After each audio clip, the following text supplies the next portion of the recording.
ආදරයේ රන් විගුල් නැසූ මර්වින්ගේ දෛවශ්‍රිය.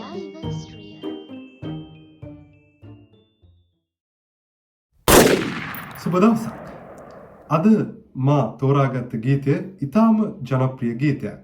අනිවාර්යෙන්ම ඔබ මේ ගීතය සෑහෙන්න වතාවක් ශ්‍රවණය කළා ඇති. ඒ වගේම සාද අවස්ථාවන්හිදී ඔබ මේ ගීතය අනිවාර්යෙන්ම ගායනා කරලා ඇති. ගීතය තමයි මර්වින් පෙරේරා ගායනා කරන ආදරේ රන් බිඟුන් නැසූ කියන ඉතාම ජනප්‍රිය ගීතය. අද මේ ගීතය සම්බන්ධයෙන් කරන වැඩසටහන මා නම් කරේ ආදරේ රන් බිඟුන් නැසූ මර්වින්ගේ දෛව ස්ත්‍රිය කියන නමින්.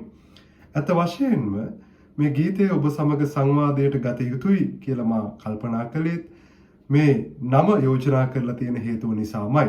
ඒ තමයි සිංහල ගීත සාහිත්‍ය තුල අපට අනන්ත අප්‍රමාණ ස්ත්‍රී භූමිකාවන් මුණ ගැහෙනවා. ස්ත්‍රී වර්ණනාවන් මුණ ගැහෙනවා. ස්ත්‍රී විස්තරයන් මුණ ගැහෙනවා. නමුත් මේ සෑම ගීතයකටම සාපේක්ෂව සෑම ගීතයක් අතරින්ම දෛව ස්ත්‍රියක්ව අපට මුණ ගැහෙන්නා වූ අපට හමුවන්නා වූ හොඳම ගීතය වන්නේ මර්වින් ගයන මේ ආදරේ රන් බිඟුන් නැසූ කියන ගීතය. මේ ගීතයේ පද රචනාව සිද්ධ කළේ කේ.ඩී.කේ. ධර්මවර්ධන. ඔහු ඉතාම සුවිශේෂී ගීපද රචකයෙක්. ගීතයේ සංගීතය පුණ්‍යසිරි මහවත්තගේ. ගීතය සම්බන්ධයෙන් අපි මේ කරන සංවාදය අද තරමක් අපට දුරට දිගට කරන්න සිද්ධ වෙන සංවාදයක්. හේතුව පළමුවම මට සිද්ධ වෙනවා මේ දෛව ස්ත්‍රිය පිළිබඳව සොයා යන්නට ඔබ සමග. ඒ සඳහා අපට ගමන් කරන්නට සිද්ධ වෙනවා සිනමා ඉතිහාසයේ යම් අවධියක් තෙක් දුරකට. ඒ නිසා මම ඔබගෙන් ඉල්ලා සිටිනවා මේ වැඩසටහනේ අවසානයේ තෙක්ම රැඳී සිටින්න. අපි අද බලමු ආදරේ රන් බිඟුන් නැසූ මර්වින්ගේ දෛව ස්ත්‍රිය අපට සිංහල ගීත සාහිත්‍ය තුල මුණ ගැහෙන මේ ගීතේ සුවිශේෂීතාවය මොකක්ද කියලා. අපිට දෛව ස්ත්‍රිය එහෙම නැත්නම් ෆෙම් ෆෙතාල් කියන නමින් හඳුන්වන්නා වූ මේ චරිතය, මේ භූමිකාව මුණ ගැහෙන්නේ ෆිල්ම් නොවා, ෆිල්ම් නාර් කියනා වූ ඒ සිනමා උපශානරය තුල. මේ ෆිල්ම් නොවා කියන සිනමා උපශානරය මූලික වශයෙන් ගොඩනැගෙන්නේ ඇමරිකාව කේන්ද්‍ර කර ගනිමින්. විශේෂයෙන්ම 1940 සහ 1950 අතර කාල අවකාශය තමයි ෆිල්ම් නොවා සිනමා උපශානරයේ ක්ලාසිකල් පීරියඩ් එක කියලා අපිට හඳුන්වන්නට පුළුවන්. මේ සිනමා උපශානරය බිහිවීම කෙරෙහි බලපෑ ප්‍රධානම හේතුව බවට පත් වුණේ දෙවන ලෝක යුද්ධයෙන් පස්සේ ඇමරිකාවේ සිද්ධ වූ ඒ ධනවාදී වෙනස් වීම සමග ඇතිවෙච්ච සමාජ ආර්ථික අවකාශයන්හි වෙනස ගතිකයන් තමයි මූලිකම හේතුව විදිහට බලපෑවේ. කෙසේ නමුත් මේ ෆිල්ම් නොවා කියන ශානරය සිනමාවෙන්ම ඉන්ස්පයර් වෙච්ච, සිනමාවෙන්ම සෞන්දර්යාත්මක වශයෙන් ගොඩනැගිච්ච සිනමා උපශානරයක් විදිහටයි හඳුන්වන්නේ. මූලික වශයෙන් ජර්මන් එක්ස්ප්‍රෙෂනිසම්, ඊට පස්සේ ඉතාලියන් නියෝරියලිසම්, ෆ්‍රෙන්ච් පොයටික් රියලිසම් කියනා වූ ඒ පෙර පැවති සිනමා ශානරයන්ගේ ආභාසය තුලින් තමයි මේ ෆිල්ම් නොවා කියන සිනමා උපශානරය Tamanගේ සෞන්දර්යාත්මක පසුබිම නිර්මාණය කරගත්තේ. ඒ වගේම ෆිල්ම් නොවා කියන නම 1940 දී නිනෝ ෆ්‍රැන්ක් කියන ප්‍රංශ විචාරකයා විසින් තමයි මේ අලුත් උපශානරය හැඳින්වීම සඳහා නම් කරනු ලැබුවේ. සිංහල භාෂාවට ෆිල්ම් නොවා කියන නම පරිවර්තනය කරා තිස්ස අබේසේකර. ඔහු මේ සඳහා යොදාගත්තේ අඳුරු සිනමාව කියන හැඳින්වීම. කෙසේ නමුත් ඊට වඩා හොඳ පරිවර්තනයක් සිද්ධ කරා පසුකාලීනව දීප්ති කුමාර ගුණරත්න. ඔහු මේක නම් කරේ නිශාචර සිනමාව කියන නමින්. මේ නිශාචර සිනමාව තුල එන්නා වූ අනිවාර්ය චරිතයක්, අනිවාර්ය භූමිකාවක් තමයි මේ ෆෙම් ෆෙතාල්, එහෙම නැත්නම් දෛව ස්ත්‍රිය කියනා වූ ඒ භූමිකාව, ඒ ස්ත්‍රී චරිතය. විශේෂයෙන්ම මේ දෛව ස්ත්‍රිය කියන නමත් දීප්ති කුමාර ගුණරත්නම තමයි යෝජනා කරේ. විශේෂයෙන්ම මේ දෛව ස්ත්‍රිය කියන්නේ කවුද කියන එක හඳුනා ගැනීම අපට වැදගත් වෙනවා. අපි දැන් බලමු මේ දෛව ස්ත්‍රිය කියන්නේ කවුද කියලා.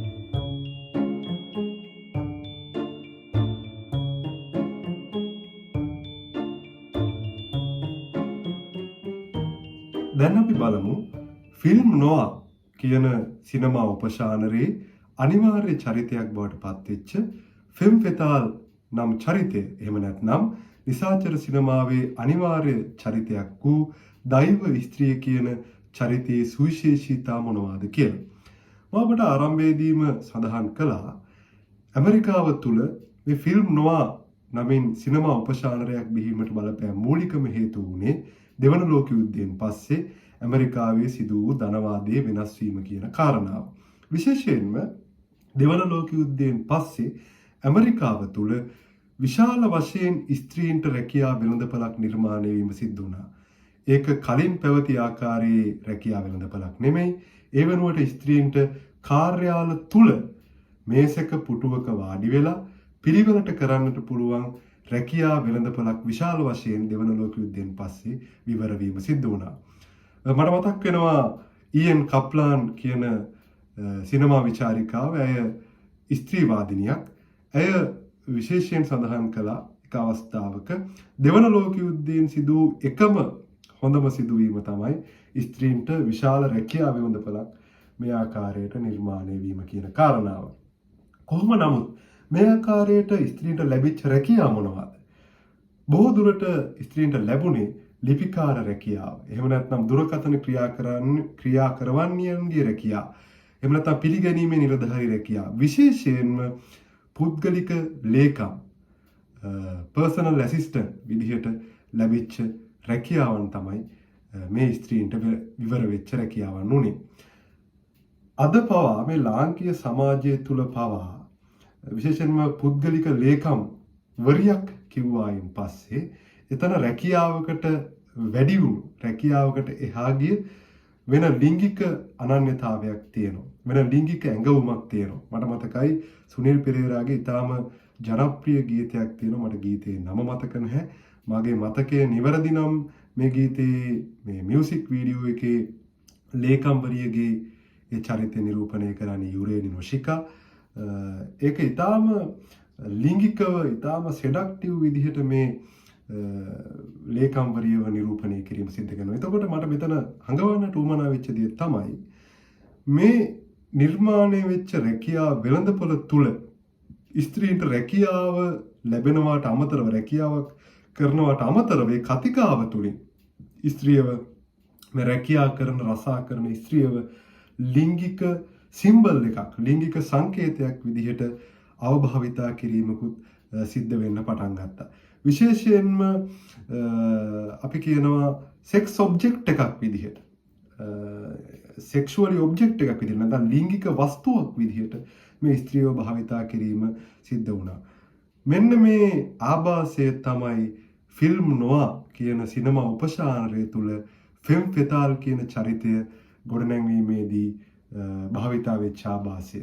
එතනදී ඇයව සිනමාව තුළ ගොඩනැගුණේ ඉතාම වසඟකාරී විශාල සෙක්ෂුවල් පවර් එකක් තියෙන. ඇගේ ඇඳුමෙන්, ඇගේ ගමනින්, ඇගේ පෙනුමෙන්, කතා විලාසයෙන්, ඇය කරන සියලු වැඩවලින් ඇය කොටින්ම කිව්වොත් ඇය ඈනුමක් හැරියත් ඉතාම අනුරාගය දනවන, අනුරාගය වඩවන, පිරිමින්ව පොළඹවන ලිංගික සංකේතයක් හැටියට තමයි මේ ෆෙම් ෆෙතාල් එහෙම නැත්නම් මේ දෛව ස්ත්‍රිය කියන චරිතයව නිරූපණය කිරීම සිද්ධ වුණේ.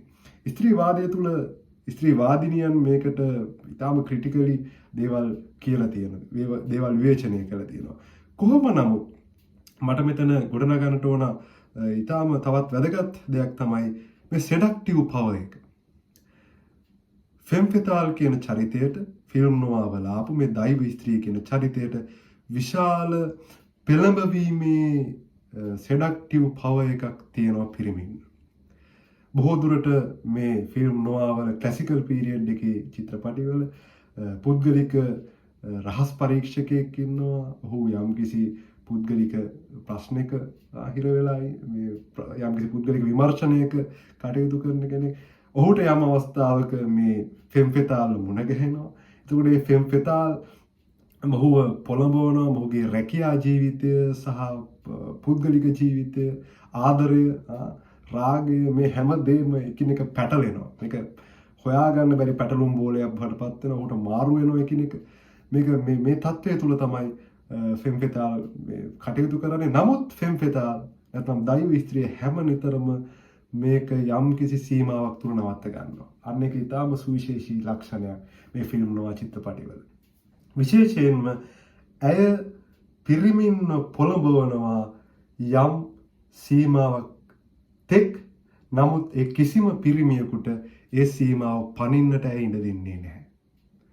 ඒ සීමාව තුල පිරිමියාව අසරණ කිරීම තමයි මේ ෆිල්ම් පෙතාල සිද්ධ කරන්නේ.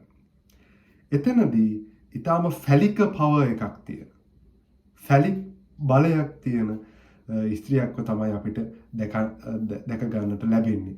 විශේෂයෙන්ම මේ ෆිල්ම් පෙතාල නැත්නම් වසඟකාරී ස්ත්‍රියගේ ස්වභාවයක් තමයි, සාමාන්‍ය පොදු ස්වභාවය තමයි ඇය හිතන්නේ ඇය ගැන පමණයි. ඇය අන් කිසිවෙකු ගැන තැකීමක් කරන්නේ නැහැ. ඇයට ආදරයද, ඇයට සුහදතාවයන්ද, ඇයට සමදතාවයන්ද, ඇයට මේ කිසි දෙයක් අදාළ වන්නේ නැහැ. ඒ වෙනුවට ඇය ඊටාම ආත්මාර්ථකාමී ජීවියෙක් විදිහට තමයි නිරූපණය කරන්නේ. ඒ වගේම මෙතන තවත් එක විශේෂ ලක්ෂණයක් මම මේ ගීතයේ පද රචනාවට ගන්න ඕන හින්දා මතු කරලා තියන්න කැමතියි. මේ ෆිල්ම් නොආවල ෆෙම් ෆෙතාල් කියන චරිතය මොන තරම් පොළඹවන සුළු සෙඩක්ටිව් වුමන් කෙනෙක් වුණත්, ඇය කොයි තරම් දුරකට සෙක්ෂුවල් ලිංගික සංකේතයක්, සෙක්ෂුවල් සිම්බල් එකක් වුණත්, ඒ කිසිම චිත්‍රපටයක් තුළ සෙක්ස් සීන් එකක් නැහැ. මේක ඊටාම සුවිශේෂී. මාර කලින් කිව්වා වගේ ඇය ඒ සීමාව පනින්නට දෙන්නේ නැහැ. මේක ඊටාම සුවිශේෂී දෙයක්.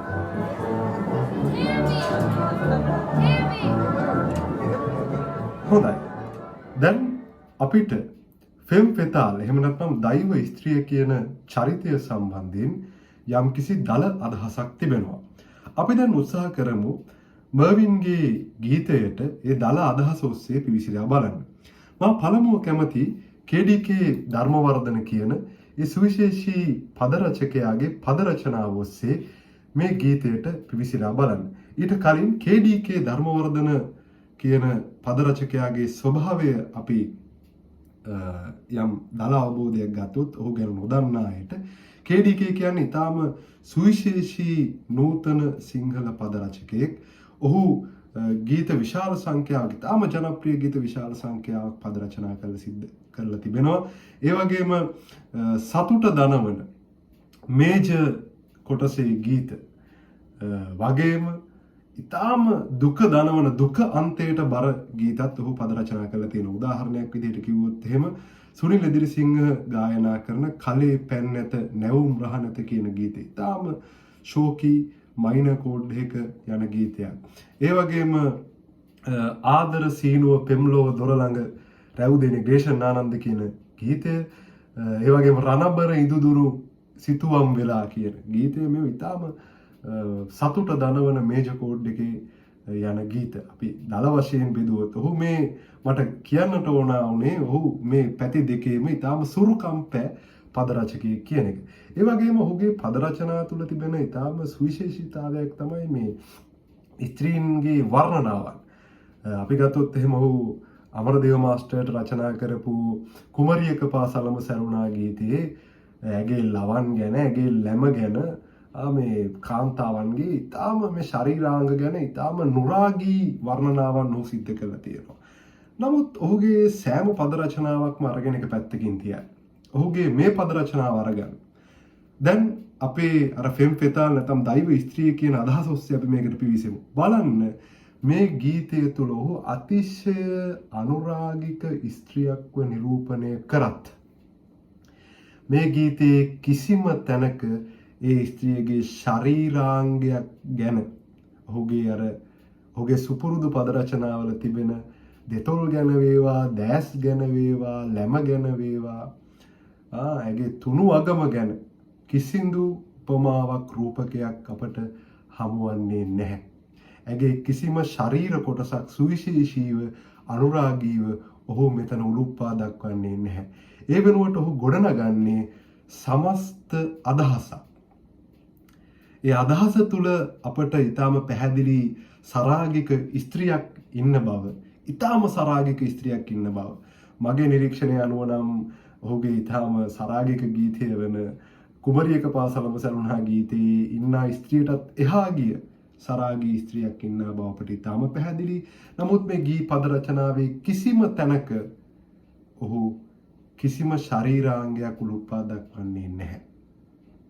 ඒ වෙනුවට පද රචනාව තුළම මේ පිරිමියා කියන්නේ ඇගේ ස්වභාවය, ඈ ගැන ලෝකයා කියන ආදී සහ ඔහුද දන්නා දේ, අන්න ඒකයි සුවිශේෂීතාවය.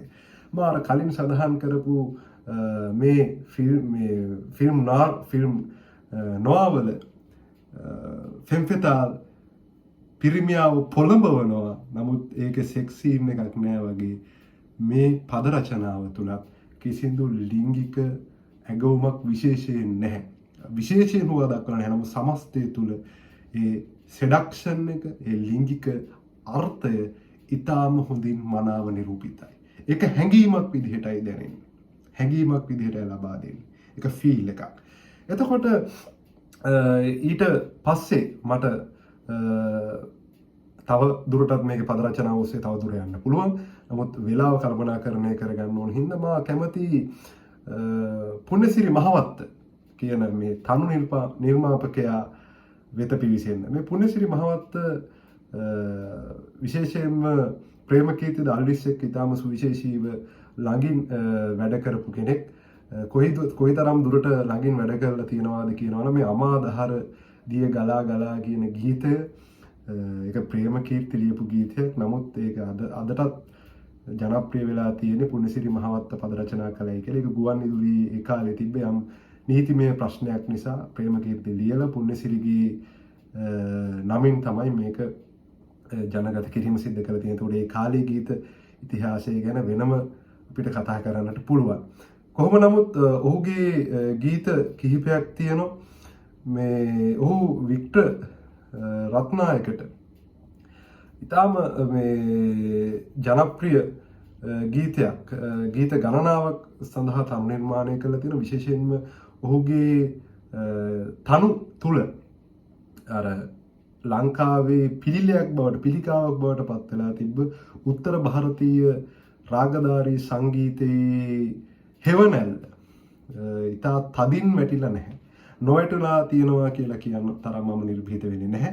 නමුත් මොකද ඔහුගේ සෑම ගීතයක්ම මම අහලා නැහැ. ඔහුගේ අහපු ගීත සමහරක් ඒවායි යම් යම් තැන් තිබුණා. නමුත් බොහෝ දුරට ඒවා අර පමණ ඉක්මවාගේ උත්තර ಭಾರತೀය රාගධාරී සංගීතයේ හෙවණැල්ලක් වැටලා නැහැ. ඒ නිසාත් අර මේ පද රචනාව මගින් KDK ගොඩනගන එතෙක් සිංහල ගීත සාහිත්‍යයේ සුලභ නොවූ අපූර්ව මේ පද රචනය, සිංහල ගීත සාහිත්‍යයට සාපේක්ෂව ගත්තාම අපූර්ව පද රචනයක්. මේක කලින් තිබුණ එකක් නෙමෙයි.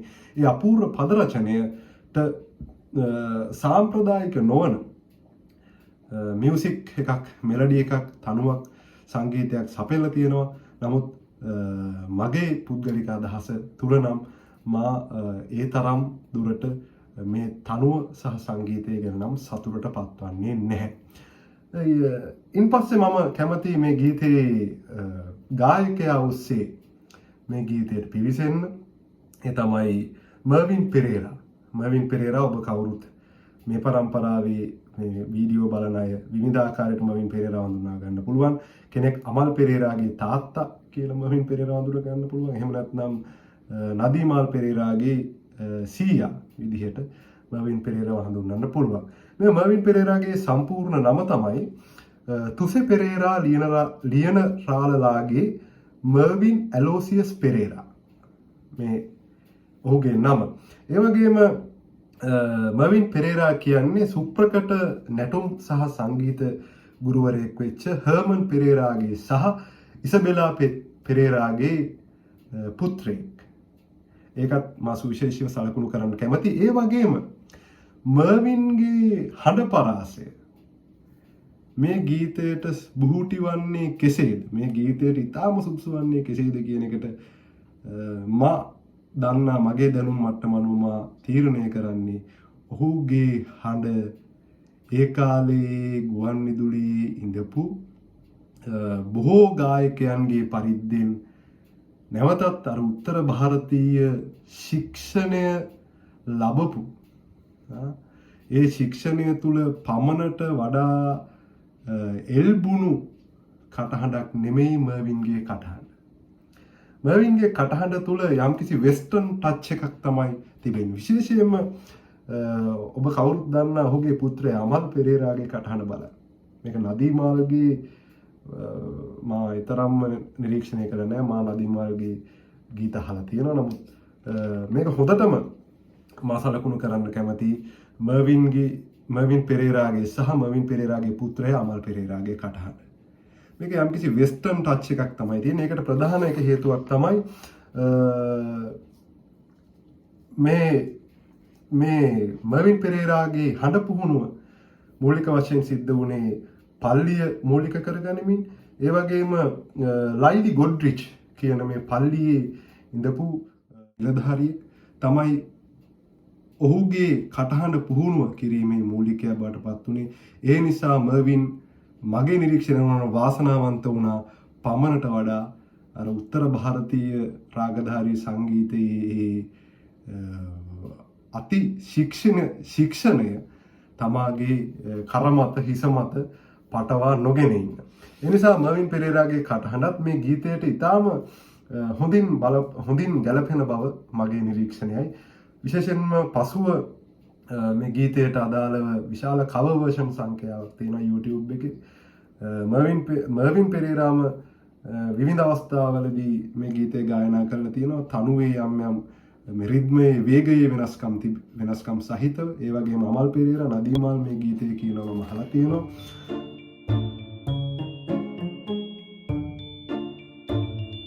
මේ ගීතයේ පද රචනාව ගැන අපි දැන් අවධානය යොමු කරමු. මේ ගීතයේ කියනවා ආදරේරන් බිඟුන් නැසූ බාඳුරා මල ඔබයි ළඟේ ආදරේරන් බිඟුන් නැසූ කපුරු මල ඔබ තමයි ළඟේ. අපි දන්නවා බාඳුරා මල් කපුරු මල් කියන්නේ කෘමීන්ව Taman වෙතට ආකර්ෂණය කරගෙන මරණයට පමුණවන මල්. බාඳුරා මල් ගැන ඔබ අනන්ත ප්‍රමාණව දැකලා ඇති. YouTube එකේ වීඩියෝ තියෙනවා. දැකලා නැත්නම් බලන්න.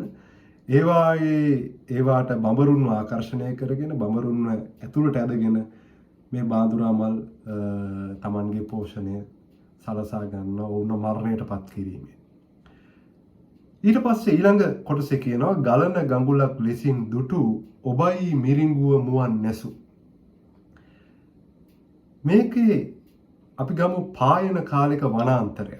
මේ වනාන්තරයේ පායන කාලෙට විශාල වියලි බිම් තිබෙනවා.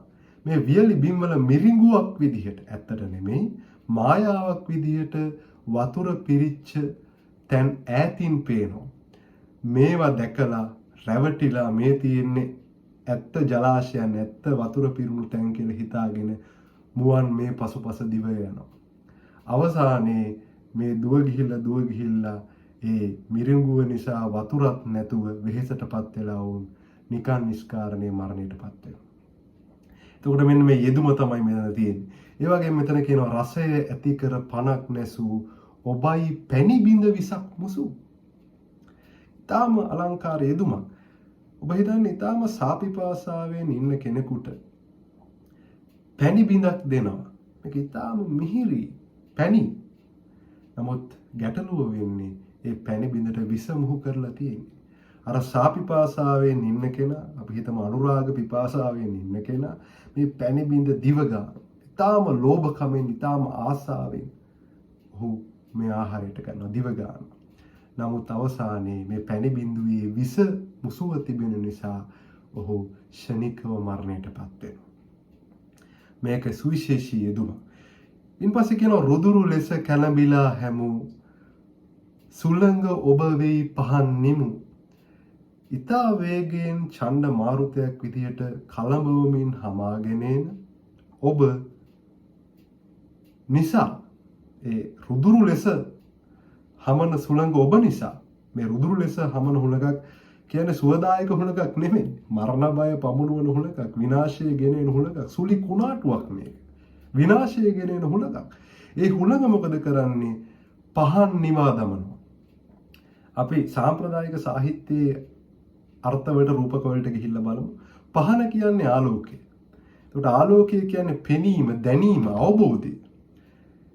පහන නිමනවා කියන්නේ ආලෝකය නැති වෙනවා, අවබෝධය නැති වෙනවා, දැනුම නැති වෙනවා, විචාර බුද්ධිය නැති වෙනවා. අපි අර කියුමට කියන්නේ ආදරේ අන්දයි කියලා. එතකොට භාවයට ලොල් වෙනවා, ඇත්තක් පෙනීමක් නැහැ, අපි රැවටෙනවා අඳුර නිසා.